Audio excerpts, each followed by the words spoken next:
Hey nerdlings, you're watching Captain Algebra. This is Tom and Lacey of Do You Nerd, signing off.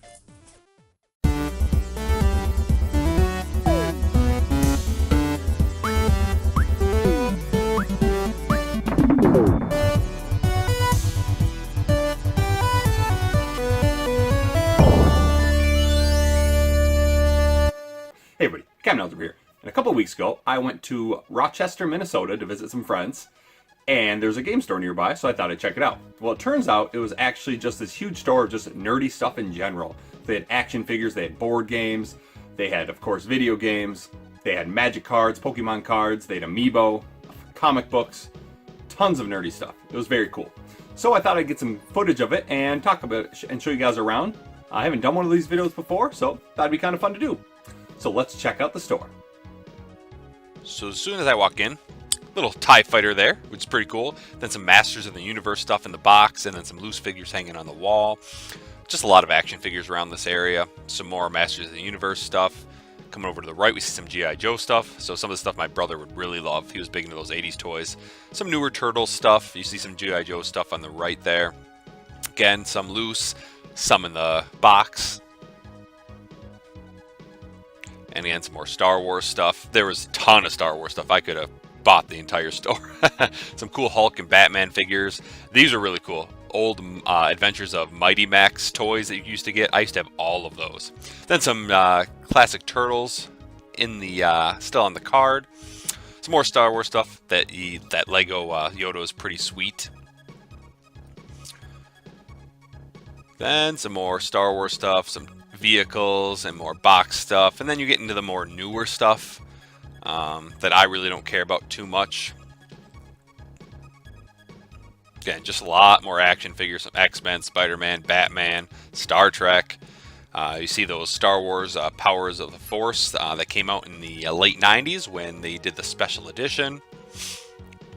Then some of the newer Star Wars again that come out recently, as well as some of like episode 1, 2, and 3.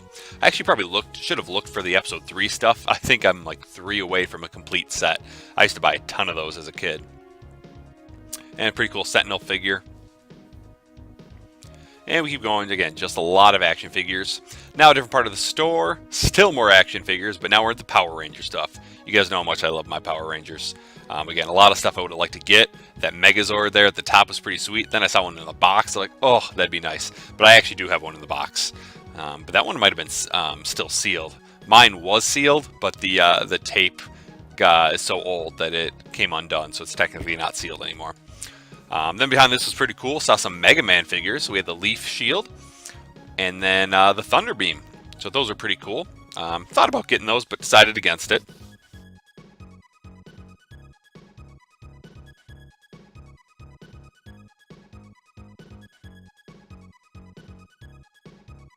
Some more Power Ranger stuff as well. Again, some random action figures.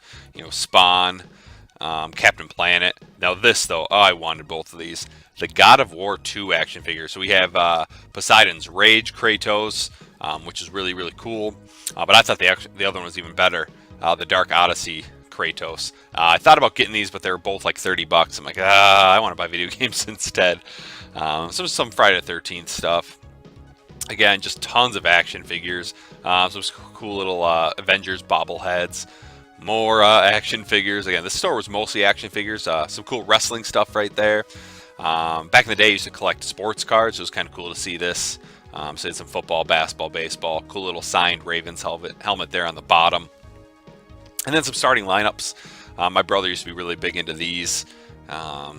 I had a few of them, but mostly just like the teams that I liked growing up. So those are kind of cool. Then a bunch of comic books.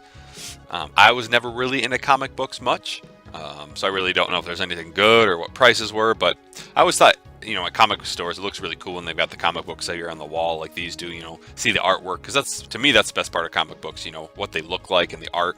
Then we got some more graphic novels as well as collections of graphic novels and comic books, which is pretty cool. Then I really like this. They had a collection of like old Topps cards. So like, yeah, Home Alone 2. There's Star Trek. There's the Andy Griffith Show right there, which is pretty funny. Fievel Goes West, RoboCop 2, The Rocketeer, Terminator 2, Teenage Mutant Ninja Turtles, Spider-Man, Garbage Pail Kids, Roger Rabbit. Oh, so much good stuff. Then you some Magic the Gathering card game stuff. I believe there were also some Pokemon in the store that I didn't capture footage for. Just going around the corner.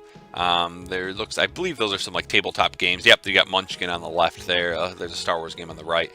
Then a whole shelf of Funko Pops. There were a couple that were kind of cool that I was looking at, but I don't really collect Funko Pops too much. Once you start, then you just keep finding more that you want. And my wife always tells me I can only have one collection, so that's got to be video games.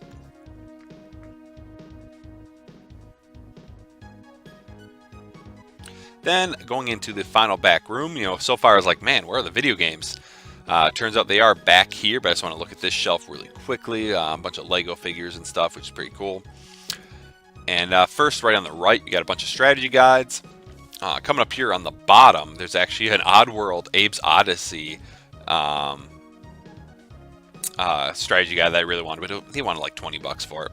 Then on this shelf, you got some PS1 games. That was just mostly like sports games. Then same thing on the shelf back here. You got N64, you got Sega Genesis, Super Nintendo, but again, it was pretty much all just sports games, and they had the other games elsewhere that you'll see in a little bit. So I really didn't spend much time looking through those. There's not really any sports games I really want at the moment. Over here, they actually had some like PlayStation 4 setup and stuff that you could play, which is pretty cool. Over here, you got some Xbox games along the shelf. There's a couple that were kind of interesting. Some Xbox 360 on the end, some PS3, and then a whole ton of PS2 games. Seems like everywhere you go, there's always a ton of PS2 games, but that was such a huge library, it makes sense. Then a little bit below that, we got some PSP games are on the right, and then a small selection of Wii games. And behind me is where the better games are. So huge stack of Super Nintendo games. You'll see in a little bit what I got. You see Glover for the N64 there on the right. Then a bunch of N64 games and Atari 2600, some Sega Genesis, some NES games. There's definitely a couple in there that I was looking at, but decided against that. Then some boxed N64 games, Genesis games. Got some Super Nintendo, and then NES. Then you got some 3DS, some Wii, long box PS1 games, pretty cool. Even some Xbox One and PS4 games. You got Xenogears there and some Game Boy Advance games. Then you had some consoles. I really like that Jungle Green N64. So pretty cool, huh? Well, I was there. I had to get something. So there were a few games I found. So we'll go through those real quickly. First, I got a strategy guide for Donkey Kong Country Returns. This thing is still sealed, but we'll be opening it up soon because you guys all know how I feel about sealed games. And Patches, can you help me out here? You're about as useful as a cock-flavored lollipop. That's how useful keeping your video game stuff sealed is. It's pointless.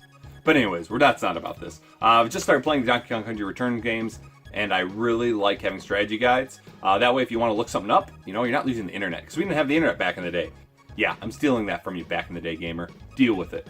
So, always cool to get. So we'll be opening that up soon. And then we got a couple games. First, B.O.B. So I was looking at, there's a decent selection, the prices were pretty good, and I saw this, I'm like, that name sounds familiar, I feel like it's a decent game. And so it's you play as a bug, and you crash land your father's ship, and you need to find another ship to get off the planet.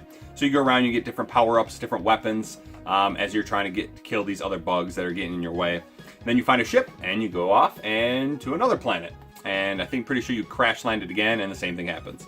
So it's a pretty fun game. They had a couple copies. This was the best label, and so far I've had a lot of fun playing with it. I might have to stream it pretty soon.